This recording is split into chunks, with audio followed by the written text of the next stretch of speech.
বিএনপির ভারপ্রাপ্ত চেয়ারম্যান তারেক রহমানের জন্য প্রস্তুত বিলাসবহুল টয়োটা ল্যান্ড ক্রুজার প্রাডো। দীর্ঘ ১৭ বছরের প্রতীক্ষার অবসান ঘটিয়ে ২৫ ডিসেম্বর দাপুটে রাজনৈতিক ব্যক্তিত্বের স্বদেশ প্রত্যাবর্তনকে কেন্দ্র করে দেশজুড়ে এখন সাজ সাজ রব। ভিভিআইপি এই নেতার নিরাপত্তা ও রাজকীয় প্রত্যাবর্তনের জন্য গত নভেম্বরেই সংযুক্ত আরব আমিরাত থেকে আমদানি করা হয় বিলাসবহুল এই হার্ড জিপটি।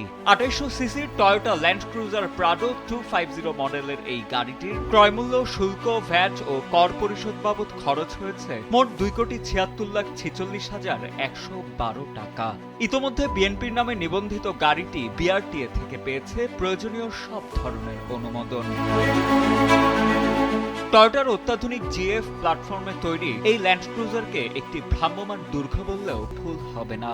এর কাঠামোগত দৃঢ়তা প্রচলিত গাড়িগুলোর চেয়ে ৫০% বেশি হওয়ায় এটি যে কোনো ধরনের বাহ্যিক আঘাত বা নাশকতামূলক পরিস্থিতিতে আরোহীকে দিতে পারে সর্বোচ্চ সুরক্ষা। বিশেষ করে জনাকীর্ণ রাজনৈতিক কর্মসূচিতে এই গাড়ির টয়োটা সেফটি সেন্স 3.0 প্রযুক্তি রাডার ও সেন্সরের মাধ্যমে ৩৬০ ডিগ্রি নজরদারি নিশ্চিত করে, যা যে কোনো অনাকাঙ্ক্ষিত সংঘর্ষ এড়াতে স্বয়ংক্রিয়ভাবে কাজ করে থাকে।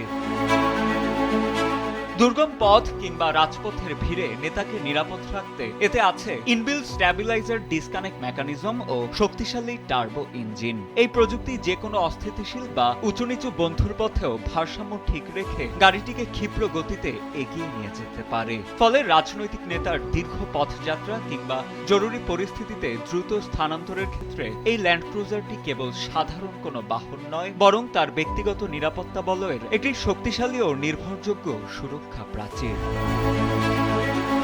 বিলাসবহুল এই বাহনটির ভেতরেও রয়েছে আভিজাত্য আর সুরক্ষার এক অনন্য মিশেল।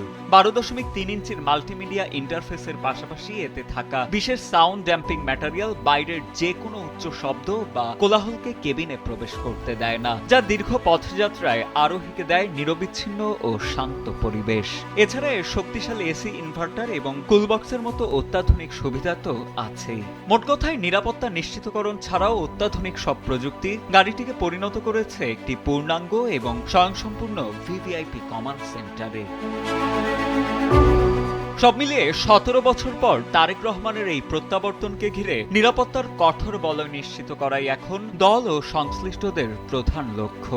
বিশাল জনসমুদ্র আর রাজপথের উত্তাল জনস্রোত পেরিয়ে তারেক রহমানকে নিরাপদ গন্তব্যে পৌঁছে দিতে ল্যান্ড ক্রুজার এলসি 250 এখন প্রধান ভরসা। সাজিদ আনিল, ডেস্ক রিপোর্ট, সময়ের আলো।